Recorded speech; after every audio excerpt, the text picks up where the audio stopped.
Okay, folks, welcome. Those of you who made it through the storm, stalwarts. This is for those of you who've been before, you'll know that we're running a series of dialogues with artists and educators as part of our programme here at NAEA. Eileen has very kindly agreed to come back and do part 2 of her presentation. And the first part, the educator's response, we've got documented. So if any of you needed to look at the papers and the paper that Eileen presented, then we can make that available. But this afternoon I think is going to be a different sort of journey through some of Eileen's projects that she's worked on over the years, with a particular focus on drawing, I believe. Right.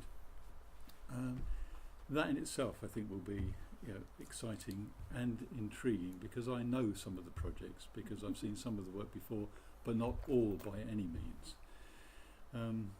Eileen, for those of you who don't know, Eileen has not only a national but an international reputation in the field of art education and drawing development, and in other spheres related to art and design education. Some of her publications I've put as a sample on that back side over there, and that is but a sample of some of her power drawing publications, which came out of the Campaign for Drawing Again, which was another national initiative that Eileen will probably talk to us about in due course. So I'm looking forward to what's coming up, but I'm reminded that before we start, I've known Eileen for 51 years. Thank you, Roger. Yeah, I think that's a mistake, Tony. This is how to lose friends and influence people. We started in the same art group, and our tutor at the time was somebody called John Arnold. And John, in one of our first sessions, I remember him saying, when we were both, well, Eileen probably wasn't labouring, but I certainly was labouring away trying to make a painting, said, try not to concentrate too much on the subject, think about the interstices as well. And being very gauche and utterly embarrassed, I thought, I can't ask him what that means. I'll try and work it out later. But of course what he meant was the spaces in between. So I think as far as Eileen's presentation this afternoon is concerned, not only has it stood the test of time, as indeed our relationship has, apart from today, Eileen, when it will probably go downhill. I think Eileen will present us quite clearly to not only the subject matter, but also the spaces in between. So thank you, Eileen. Thank you, Tony, for that. I'm delighted to be back at the archive and meet up with friends, and also just to share some of the thinking that has underpinned my work. And I must say that I think it's 2 years ago now, the exhibition of the work that I did with some colleagues who are here today was one of the high points for me of my career, to pull things together and to stand back and look at it. So this is really an aspect of that, looking at how drawing has featured in my work. And I think it's important to say something about one's own engagement with drawing. And I've tended to use it for very different purposes, for making sense of the world, for working things out, for planning, for explaining, and a lot for communicating, where I've not necessarily used my drawings, I've used those of other people. So that whole idea of why draw runs through this. What do you learn through drawing? And this is the oldest drawing I've got in my archive, and I did this when I was 9 years old, because we moved from Scotland to Wales, and I had to leave my dog behind, and so I kept drawing pet shops so that I could buy my dog back. And so drawing was a catharsis for me at the time, and helped me get to grips with, which I think it was a sort of emotionally difficult period. But at the age of 4, I was taken to a fashion show in Port Glasgow Town Hall, and for the rest of my childhood and teenage life, that's all I drew was fashion parades. And so you can actually plot British fashion through my drawings over these years, and you can date them because of the styles. And when I was at secondary school, I tended to, I did keep sketchbooks, and I tended to document my surroundings. And this has become then a basis for all my work ever since, this relationship between people and place. But that was evident. I didn't label it then, but that was evident then. And I was very fortunate. I went to a girls' grammar school, and if you did art, you had to do history of art to prove that you could read and write. And so I had the teacher that didn't do history of painting. She did history of architecture. And I think that's when my love of built environment was crystallized. And again, that has been a basic foundation for all my professional career since. And that's how I used to draw quite a lot, sitting on the floor, sketching. When I went to college, I was very interested in the idea of figure and environment. And I can remember our painting tutor saying, "Oh, forget that, Eileen, is a special study." He said, "Environment's far too trendy, just focus on figure." I said, no, what you don't understand, the figure can't exist without a social context, without a physical, without an emotional. He said, "All right, do environment as well." But then I got interested in figure, and the environment fell away. And then I became, when I started to teach, I went to St. Martin's because I thought I was very sort of sloppy, and I became a much more sort of controlling academic approach to figure. But as time went on, figure has disappeared and environment has come back. So now for, again, total enjoyment, fun, my own interest, I draw. But it's not necessarily for people to look at. So it's not drawing as communication. It's drawing for personal satisfaction, to engage with the world around me. So I've always been interested in drawing. I've always done drawing. But in terms of how much drawing I would do, some years it's just disappeared entirely because I think you've got limited creative energy. And other things took over in my life.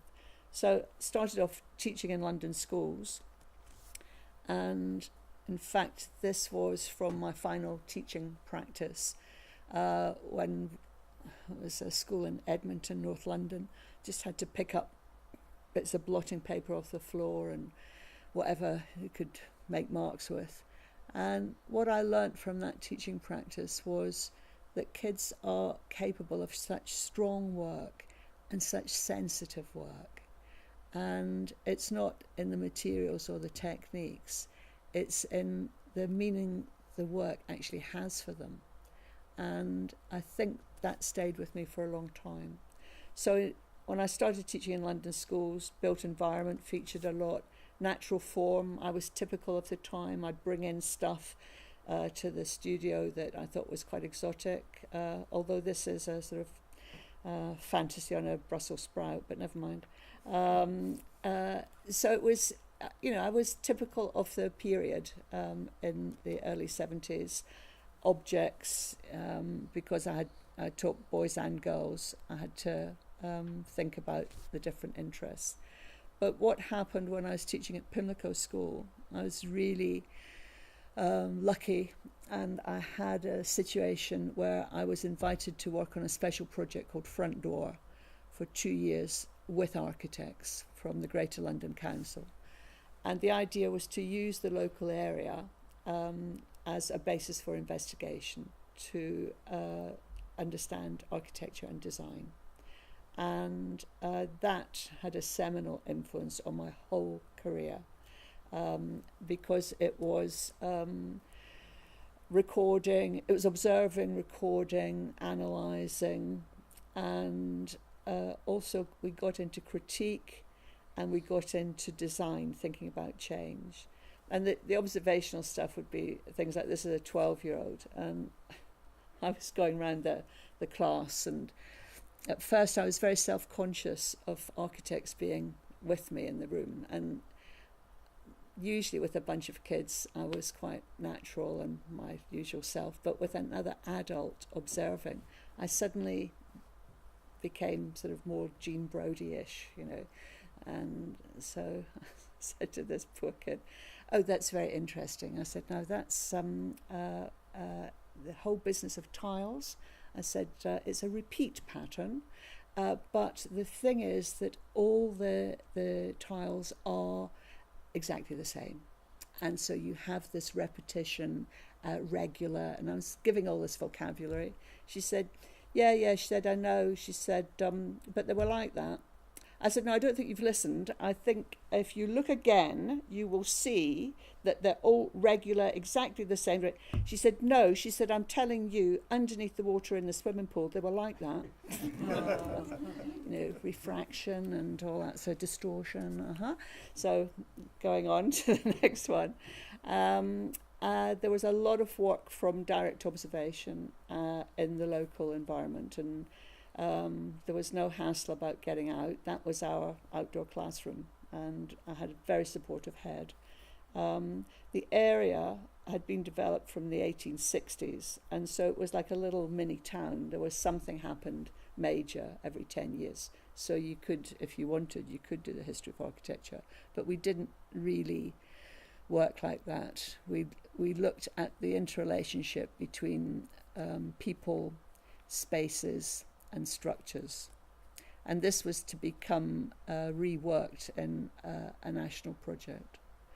So I think this whole business of sensitizing people to where they lived and went to school, and we talked a lot about things, but how did you frame your looking? How did you describe it? How did you think about it? What did it mean to you? We were very interested in the sorts of issues arising from our experience.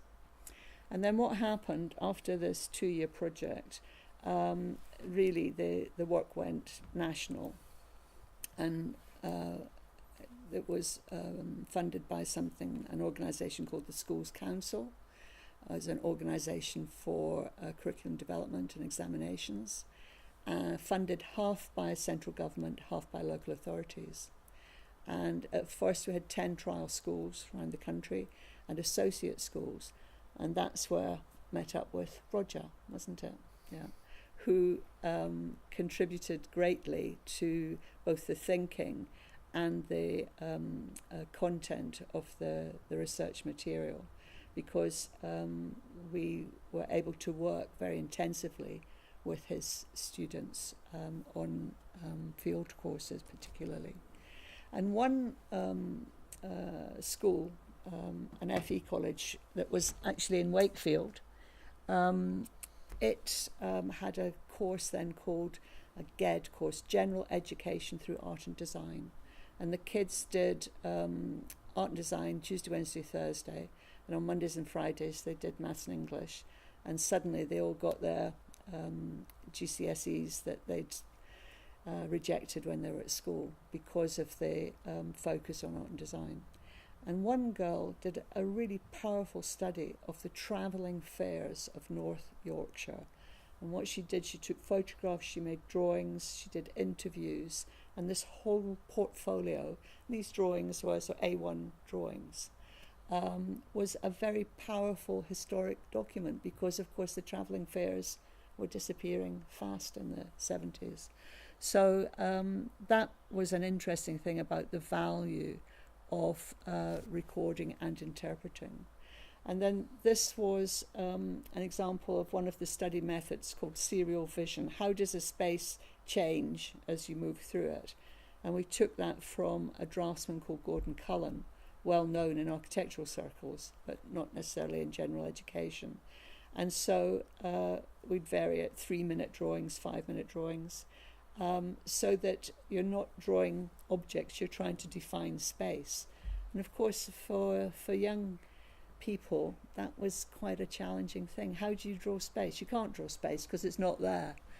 But space is a very positive concept that architects work and planners work with all the time. So how to pull that into a way of thinking about it, way of working with it. And another one was, instead of doing serial vision along a route, that you explored spaces around a focal point. And again, I think it was setting up the challenge, setting up the method of study, but then how did the kids work with that? So we weren't focusing on techniques for expression or communication so much as techniques for perception of how do you understand something, techniques for analysis. So we were concerned with technique, but not in the usual sense of how art teachers work then. And I thought this was an interesting variation on the theme of the space within the space within the space. So you've got the space of the room, then you've got the fridge as another container of space, and then you've got the sandwich spread jar as another container of space within that space. And there's a Russian doll thing. And so teachers were taking up basic ideas that we were generating, but then exploring in them their own way with their students. So the nature of the drawings changed. They became less presentational drawings for other people to view and more drawings for people to do to understand something that they were trying to get to grips with themselves. So if you think of different purposes for drawing, which came out very clearly in later projects, that you might draw something because you want to get your mind around it, and the something might be external to you, and so you'll be doing observational drawings, analytical drawings.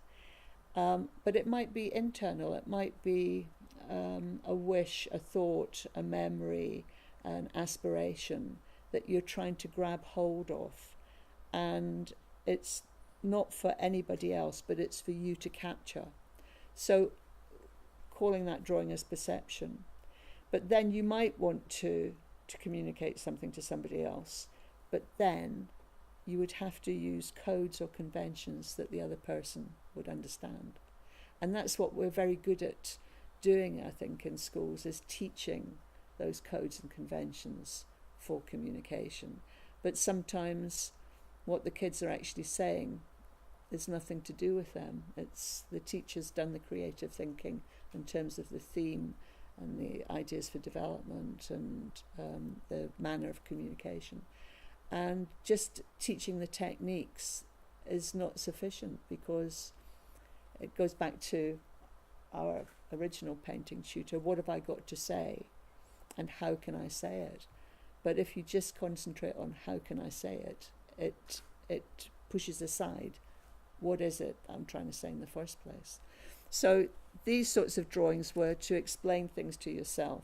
We're very keen on sketchbooks, but it's still, as you know now, there's still the emphasis on image making, because kids know that the sketchbooks are going to be seen by another, by the teacher or the examiner.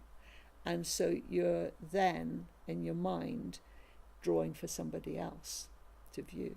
So you're losing the drawing as perception, and you are getting into picture making and drawing as communication.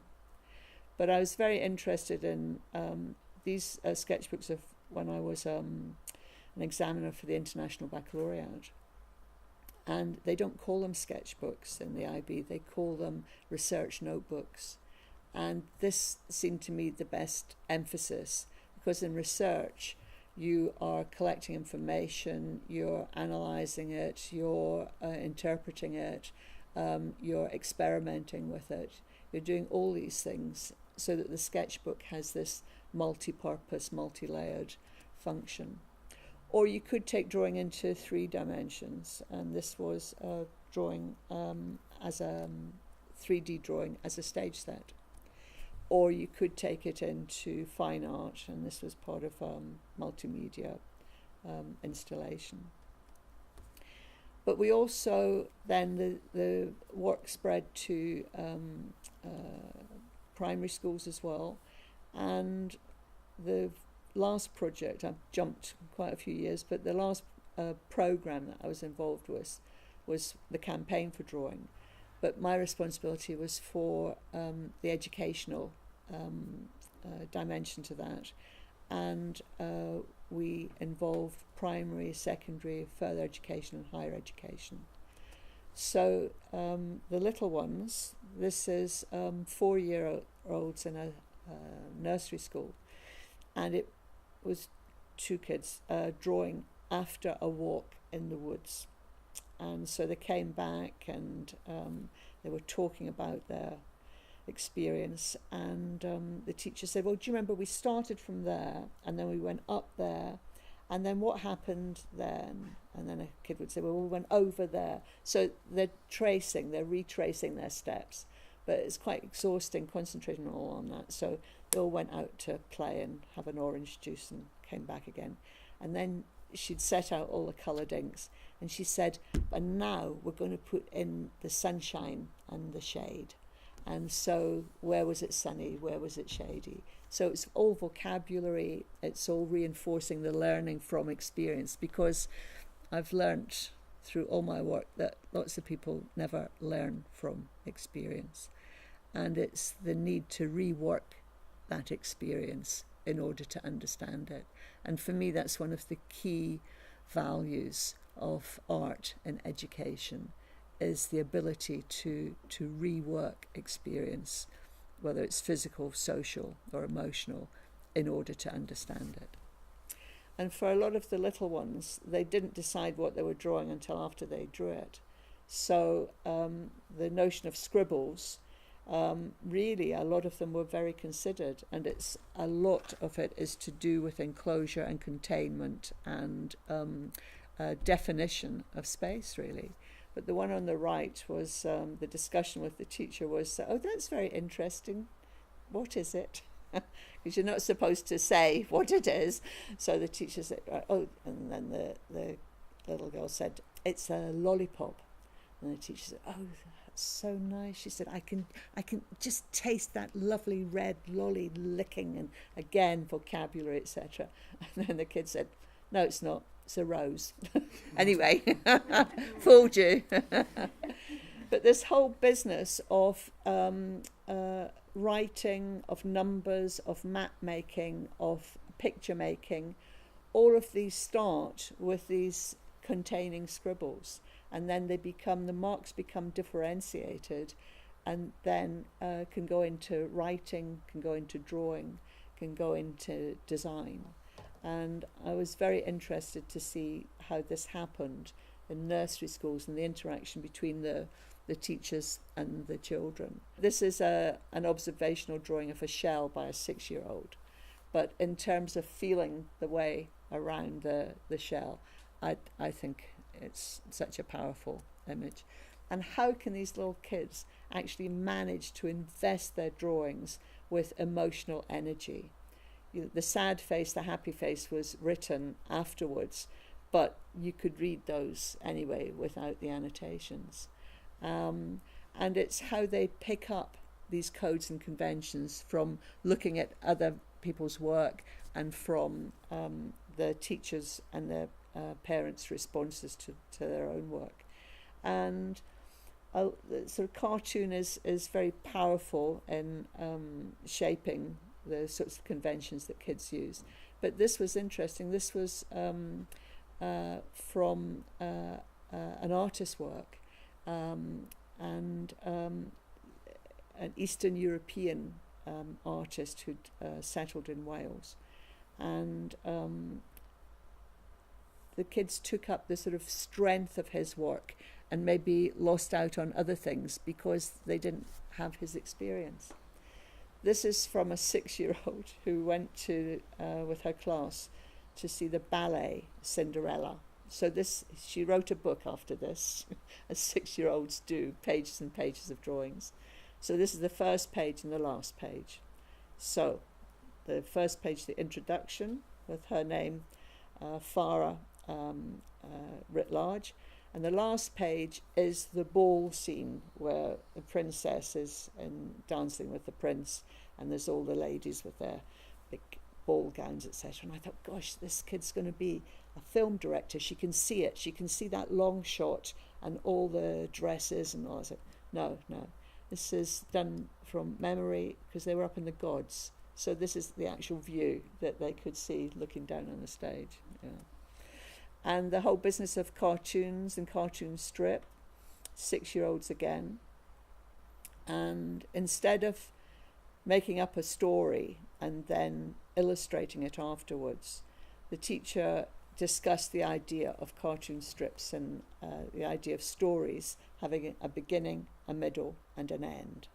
So they got all this, they got the idea of framing, and then they had to make up a story with two things, that they put themselves in the story, and it had to be something funny in it. So again, whether it communicates or not. But this did communicate very well. This is a video animation of the story of the naughty dogs and what these dogs did before everybody got up in the morning. And of course it was collage, you just had to move them around for them to do terrible things. But again, I found the whole range of possibilities working with younger kids. These are 8-year-old. Some of it very poetic, some are very lyrical, some are very funny, and some of it very powerful abstract work. This was from a whole study of what you find underneath hedgerows.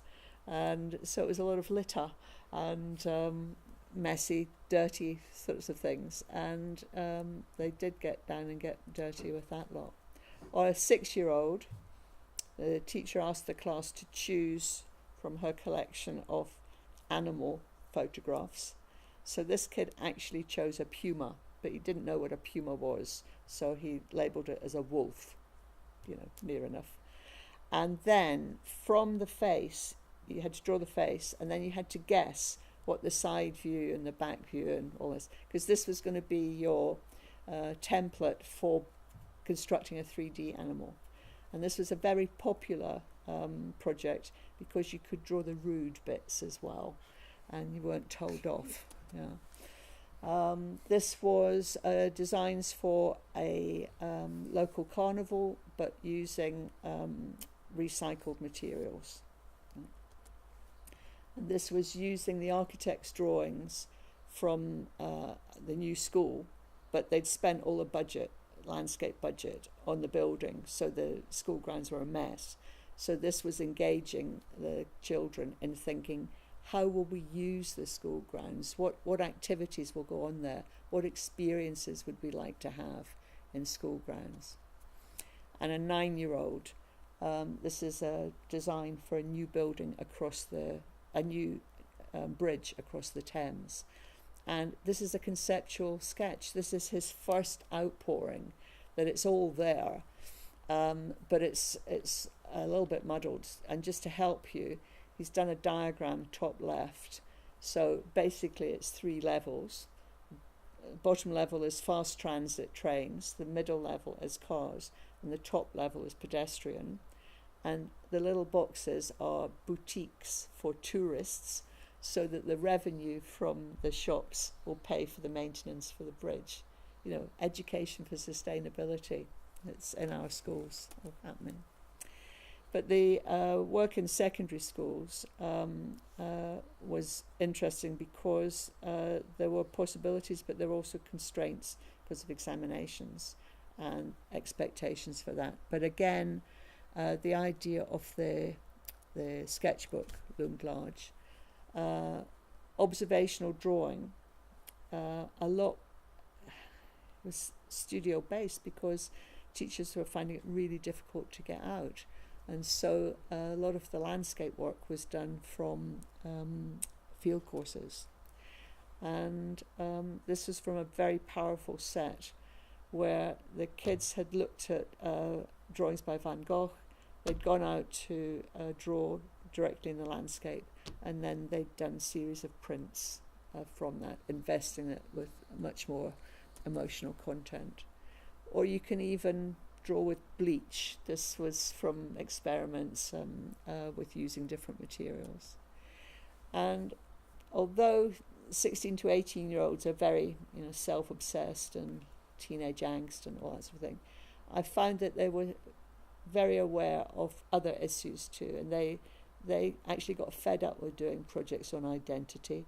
And so I was very interested to see the work that they did with older people, and how they brought their own experience to bear, and also trying to look inwards, to look at their own motivations, their ways of working, rather than write the comment for the teacher or the examiner, to really explore and push their own personal boundaries by destroying work, by going over the limits that they would set themselves.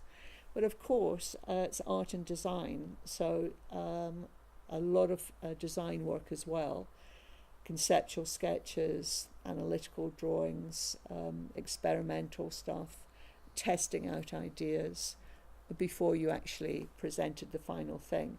And then this is perhaps drawing as action. So how are you going to put your ideas into effect? Because it might not be you constructing the car or making the dress or whatever, but how do you make the template, the pattern, the blueprint for somebody else to work from? Again, you have to use very strict codes and conventions so that they will understand very clearly your intentions as designer in order to have the thing made. But then drawing with different materials and the use of textiles as a drawing medium. And if you read Kay's book on this, I think, again, that was one of the best books I've read on the use of sketchbooks. Very influenced by different periods in art, like pop art, by graphics and comics. This was the story, it was a whole book, the story of Romeo and Juliet, told in the style of Star Wars. And this was a 15-year-old girl from Lincolnshire who did that one. And so the whole thing of a drawing not as a one-off, but part of a series or sequence. And then that would take us into animation, where you'd have drawings not just static, but moving. And here it was 1 minute of opera, took 80 frames, and they were on A4 size paper, and the drawing was small, rectangle in that. And the 14-year-olds worked as groups to interpret the music, and then to structure a sequence of 80 drawings to tell the story of what they thought the music was about. And then they handed over the animation without any music to a class, a music class, and they made up their own music to the animation. So where is your drawing going to be placed? Is it in a sketchbook for private viewing? Is it in a gallery? Is it as part of advertising? What is the function of the drawing, and how will it be used later? So use of digital drawing as part of design activity, and wonderful programs these days, SketchUp, that things that took ages and ages before, kids can now work with very quickly. Use of GPS. But one of the big influences was the Big Draw, and this was a public program to engage the public with drawing. And it was very interesting. Some of the most popular activities were very traditional drawing formats. How can you make a drawing machine and you're not allowed to use your hands? That goes down very well. And making robots to draw and how to control them, and families drawing together. So although a lot of kids were involved, it's now been going for 17 years, I think, the campaign for drawing. It's called The Big Draw now, and lots of children's involvement, but really it was for all ages. Lots of artists supporting the work, and so people are being introduced to the work of contemporary artists through engaging with them in drawing. And to support all this, there's a lot of professional development, working with architects. Do you remember Michael Morris? Yes. That's his plan perspective on the right. And I thought it was lovely. Yeah, you could just slit the sides and then stand it up, and you've got a 3D model. Isn't that a lovely way of thinking about space and exploring space? These are from Hampshire, actually. Yeah. And using photography as well as direct observation, and also encouraging teachers to be experimental and not having a format, do this, do that, do the other, and this will happen. But what would happen if? Nobody knows the answer, try it out. So this is a storyboard. This is student teacher making up a storyboard for a film. These are scientists working in Kew Gardens, and we did a whole range of drawing activities, starting from 20 one-minute observational drawings in the Palm House to increasing the time to a 20-minute drawing on one. And then when you saw that whole range and the intensity of involvement, then it's like, being at art school, you can see that difference in that happening. This was drawing from not being able to see the object, but a partner describing the object. So, of course, your drawing depended a lot on their vocabulary and how good they were at describing something. And the use of sketchbooks. I've had a very nice day at the Whitworth, and because my train was late, and this poor advisor had to just make it up as she went along for an hour to keep the pot boiling, they made their own sketchbooks before I arrived, and that was a wonderful trigger, because of course they were ripping up paper and using scraps and all that, and that was completely different from the white rectangle. So that really improved my courses. And then the campaign for drawing, another colleague introduced the back of the envelope drawing, or the front of the envelope drawing, because again, as a way of loosening people up to just do drawing every day. What's the problem? You're having a coffee, you can always find something. And that's gone down very well, and started up a sketchbook circle, and I think has really taken off. So there's millions of publications about all these projects and programs. The first one I did on art and built environment with Colin Ward, and lots of books since, and these are all in the archive.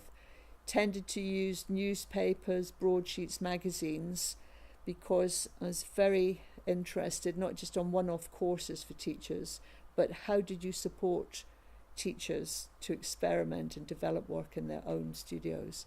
And there we found the working parties really useful.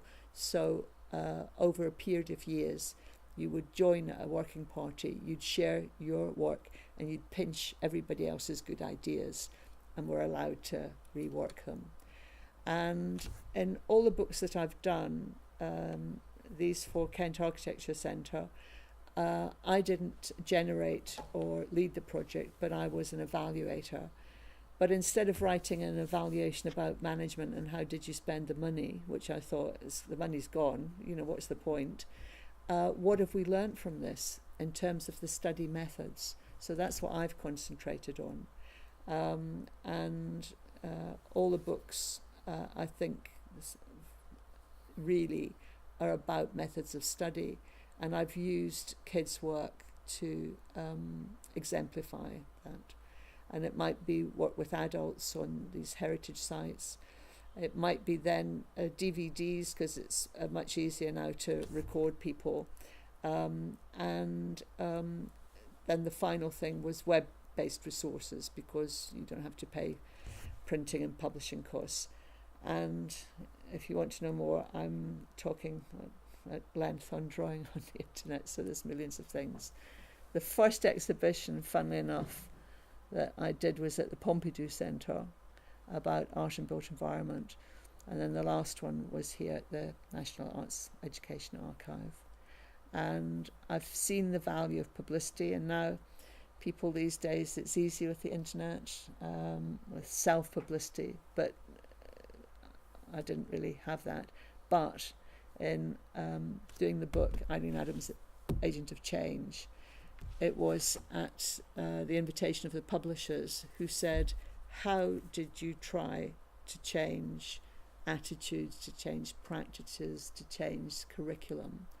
And so I had to tell the stories of the projects and programs, but then I had to analyse, well, how did we do it?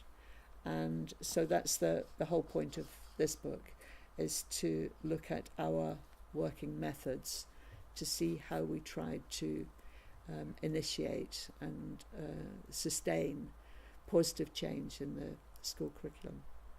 That's it. Eileen, thank you very much for that. I knew all those years ago that one day you'd get the hang of it.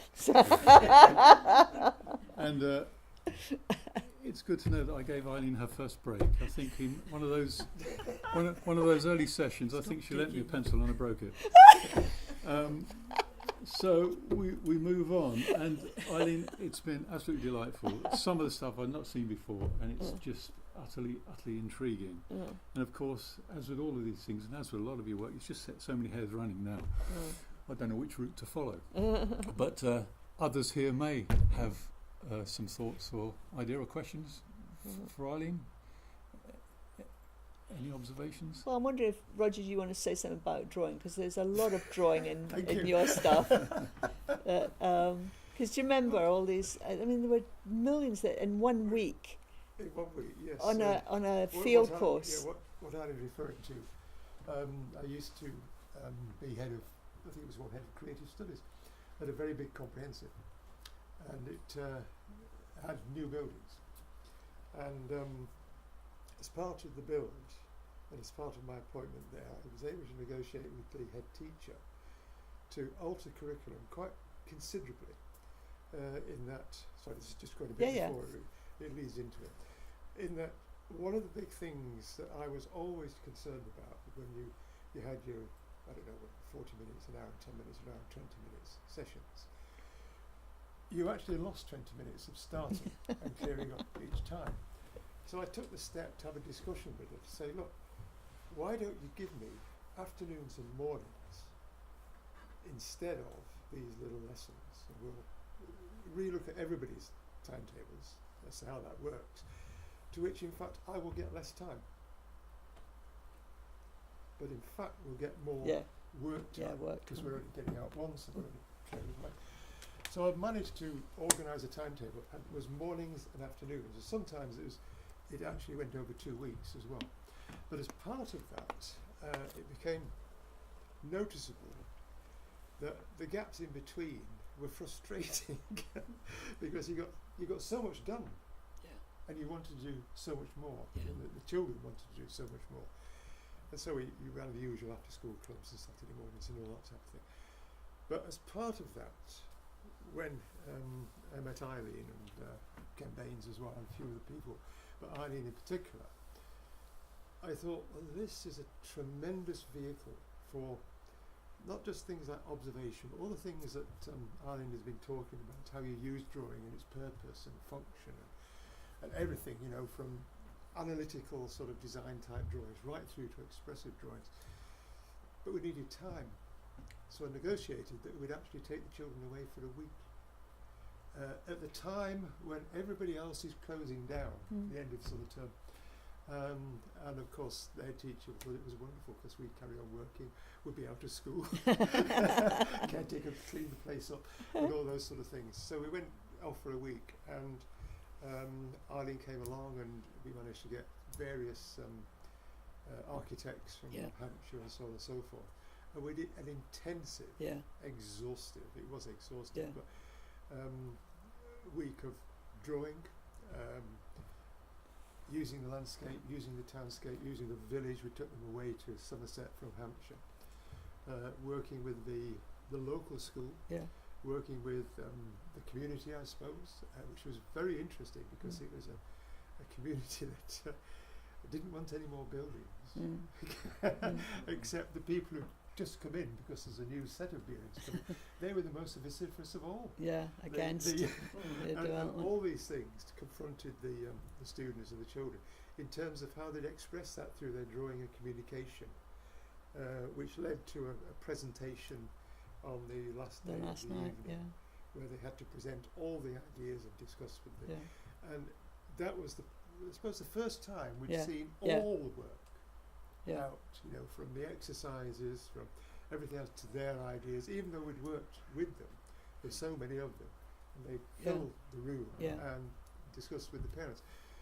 And I think it was the first time in my career that I'd really realised, even though I'd done all the courses and read all the books, and goodness knows what about art education and all these sort of things, that in fact in education the means by which you educate in our case was through art and by art and with art and so on, but you involved a whole series of things where everybody, regardless of where they came from, they spoke and drew at the same time.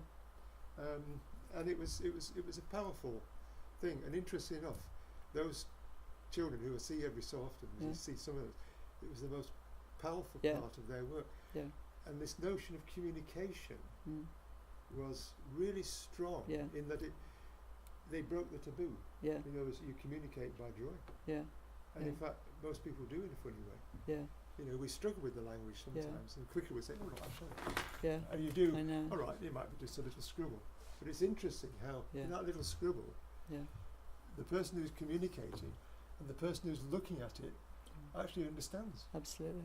So it was good. But, well, we haven't rehearsed this, but it's a lovely segue. And when I'm thinking of these different functions about drawing as perception, communication, invention, and action, because that's the sort of framework that emerged. And I think it was really the Stokes and Gregory that started that for me, thinking about that. And then somebody asked me, what research have you done, or do you know, that you've come to this? And I thought, well, I don't know. And I thought about it very seriously. And then I thought, well, I reckon it was my Uncle Robert. He was a joiner in the shipyards in Scotland. All my uncles, all my family were in the shipyards. And if you asked him a question, the first thing he'd say, wait a minute. Let me get my head around this. Let me get my mind around this. And he'd take the back of the envelope, the joiner's pencil, and he'd draw a diagram, right? And then he'd say, right, now. And then he'd take me through the thing, right? And then he'd say, do you understand? Yes. I was bored by this time. So I'd walk off. Then I'd look back. And then he'd be still working on the drawing, modifying it, reworking it. And when I think of it, the first drawing he did was drawing as perception. He's trying to sort his own mind out. Then drawing as communication, and then drawing as invention, this elaboration, change, whatever. Now, it never got as far as drawing as action, because my grandmother still had lots of jobs in the house. The back porch was never finished, so we never got as far as that. But I think that was the genesis for me of these different functions of drawing, because in Scotland it wasn't picture making to be framed and go on the walls to be admired. No, drawing was clever boys at school were good at drawing because they were going to be the draftsmen in the shipyards, earning good money, high status in the community. And all right, so I was a clever girl, but that was close to me. Clever girls became teachers, I wasn't going to let them get away with it, so I became an art and design teacher because I could continue with drawing. So it's interesting how these things, I'm sure if all educators work back, they would find those sorts of sort of seminal experiences or ideas that have informed their work ever since. And that's why in the book I did an introductory chapter about my background, because I think it's the same for everybody, that it's not always apparent first of all, but you can find out these influences. I think importantly for us, Eileen, and we'll perhaps draw this to a close in a couple of minutes, and people might want to have a chat with you if you're happy with that, and we'll just have an opportunity to look at some of your books. But from the archives point of view, of course, we're fortunate that we've got, I think, most of your publications. If we haven't, I've got the rest around at my house. And they'll be coming here in due course. But it's part of the collective memory of the things that we hold important. And that's another function of this archive, is that where else would it be available for future researchers, future teachers, students who have a concern for the very things you've been raising, because it will be dissipated and potentially lost. And it's just another argument for containing valuable material like this in a place like this to ensure its continuity and that the ideas have an ongoing validity. And that, in a sense, is part of the reason we keep asking you back, is to consolidate all of that, but to, in a sense, underline the importance of what the archive is trying to do in a general sense as well as a specific sense. So, once again, Eileen, thank you for all of that, pleasure. for all of your time, all of your effort. I'm very grateful, and I'm sure that folks, as we sort of mill around, might want to have a chat with you. Absolutely. Yeah, thank you. Well, thank you.